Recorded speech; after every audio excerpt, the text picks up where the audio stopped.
राधे राधे महाराज जी। महाराज जी, महामंत्र जप कितना करना चाहिए? जप करते समय जो लीला चिंतन होता है वो वास्तविक कब होगा? एक दो पहला जब तक हमारी चेतना है तब तक करना चाहिए। सोने से जगने तक, जगने से सोने तक, जीवन भर, मृत्यु जब तक ना आ जाए, मूर्छा जब तक ना आ जाए, गाढ़ सुसुप्ति जब तक ना आ जाए, तब तक नाम नहीं छोड़ना। अब हम मूर्छित हो गए, गाढ़ निद्रा में हो गए या मर गए, अब हमारी बात नहीं है, लेकिन जब तक हमें चेतना है तब तक हम नाम नहीं छोड़ सकते। संख्या आदि का कोई विधान नहीं है? संख्या पर हम दृष्टि नहीं देते, हम श्वास पर दृष्टि देते हैं कि हमारी प्रत्येक श्वास लाडली जी को बिकी हुई है। हर श्वास हम लाडली जी का चिंतन करेंगे। नारद भक्ति सूत्र में लिखा है, तदर्पिता अखिलाचारिता तद स्मरणेन परम व्याकुलतेति। समस्त आचरण अपने आराध्य देव को समर्पित और एक क्षण भी विस्मरण का आभास मात्र हो जाने से परम व्याकुल हो जाता है। अव्यावृत भजनात्, अखंड भजन तैल धारावत निरंतर रात दिन। अगर हम सोते समय नाम जप करते हुए शयन करें तो हम जगते समय देखेंगे वही नाम चल रहा है। माला के द्वारा, काउंटर के द्वारा या विविध उपायों के द्वारा हम अंदर के माला में चलाना चाहते हैं नाम, कि जो हमारा नाम है आराध्य देव का हमें गुरु ने दिया है, वो हमारा उठते बैठते चलते फिरते खाते पीते हर समय नाम चलता रहे। श्री भूरी सखी जी हमारे प्रेम रस की बहुत ऊंची स्थिति पर पहुंची हुई श्री भोलानाथ जी वो कह रहे हैं, नाम श्वास दो बिलग चलत है, इनको भेद नमो को भावे। श्वास ही नाम, नाम ही श्वासा, नाम श्वास को भेद मिटावे। रोम रोम तब रग रग बोले, तब कछु स्वाद नाम को पावे।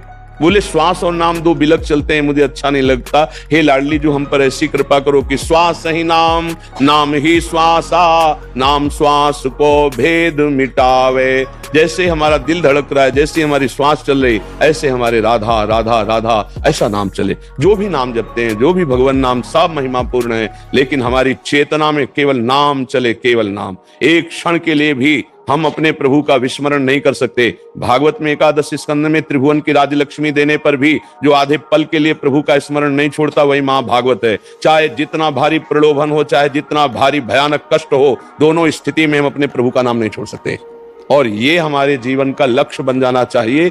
गणना संख्या से हमें कोई मतलब नहीं। ये तो प्रारंभिक साधक की मनोवृत्ति को लगाने के लिए गुरुजन आदेश करते हैं, अन्यथा एक क्षण के लिए भी हम नाम के बिना नहीं रह सकते। एक क्षण भी नाम छूटा तो मानो मृत्यु जनित कष्ट। ऐसा हमारी जो आंतरिक वृत्ति है वो ये उत्तर है। महाराज जी, अगला प्रश्न है कि जब करते समय जो लीला चिंतन होता है वो वास्तविक कब होगा? वास्तविक उसी को वास्तविक क्यों नहीं माना जाता? उसे कल्पना क्यों माना जाता है?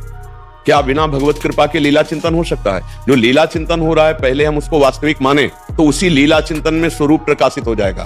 प्रिया प्रीतम का और आपका भी, आपका जो दास्य स्वरूप है, जिस भाव से आप उपासना करते हैं, मंजरी किंकरी दासी या दास सखा, जो भी जो इसका भाव है वो स्वरूप प्रकाशित हो जाएगा। और लीला चिंतन अभी हम भाव से करते हैं, फिर लीला चिंतन वास्तविक प्रकाशित हो जाएगा। प्रकाशित का मतलब है कि हमें दिखाई दे रहा है।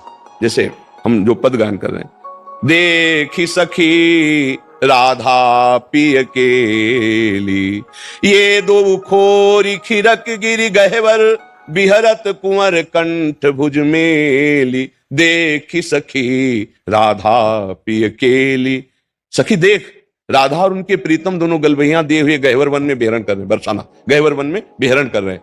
अब ये तो हम भावना करेंगे पहले, फिर प्रकाशित होगा, इसी से प्रकाशित होगा। नाम बाणी जहां श्याम श्यामा तहां, नाम बाणी सुनत श्याम श्यामा सुबस, नाम बाणी निकट श्याम श्यामा प्रगट। जब हम लीला गायन कर रहे हैं, लीला चिंतन कर रहे हैं, तो हमें धैर्य पूर्वक उसे सत्य मानकर लगे रहना चाहिए, उसी में प्रकाशित हो जाएगा। रूप प्रकाशित हुआ तो लीला साक्षात दर्शन होने लगेगी। बस जो लीला चिंतन कर रहे हैं उस पर विश्वास करो, वो प्रभु की कृपा से हो रहा है और उसी से लीला का साक्षात्कार होगा। लीला चिंतन और लीला के साक्षात्कार में अंतर है, पर हम उसको सत्य और सच्चिदानंद में माने कि जो लीला में हमारे भाव में श्री जी आ रहे हैं, जो हमारे भाव में लाल जी आ रहे हैं, वो हमारे अंतःकरण की क्षमता के अनुसार आ रहे हैं। और वो जब अपनी पूर्ण कृपा से आएंगे तो भारी सामर्थ्य प्रेम सहने की वो दे देते हैं। और वो इन संतों में है, जो प्रश्न करता है वो श्री जी के निज जन है, और वो निज जनों की तरफ ये नहीं देखते कि साधन क्या है। हमारी स्वामिनी का जो स्वभाव है वो निज जनों की तरफ ये नहीं देखते कि साधन क्या है, वो मेरा है, बस ये देखते हैं। हमारा केवल उद्देश्य है उनका चिंतन करना, नाम का चिंतन करना, रूप का चिंतन करना, लीला का चिंतन करना, उनकी कृपा का चिंतन करना। हमारा ये जीवन है। बस हमें और कोई चिंता नहीं। हमें चिंतन और सच्ची मानिए कोई प्रश्न नहीं रह जाएगा अगर हम उस लीला चिंतन पर विश्वास कर लें कि ये वही वो लीला चिंतन उनकी कृपा से हो रहा है जो मेरा लीला में प्रवेश करा देगा। हम लोग समझते हैं कि हम वो चिंतन कर रहे हैं, नहीं, हमारी स्वामिनी की कृपा के बिना स्वामिनी का कोई नाम नहीं ले सकता। वृंदावन बरसाना इनकी लीलाओं का चिंतन कैसे कर सकता है? श्री राधिका कृपा बिनु सबके मनन अगम्य। तो फिर मन हमारा जो चिंतन कर रहा है वो तो कृपा इतनी नहीं, कृपा की प्रबल वेग धारा है। आज ऐसे चिंतन हो रहा है, कल लीला का दर्शन होगा, साक्षात लीला में प्रवेश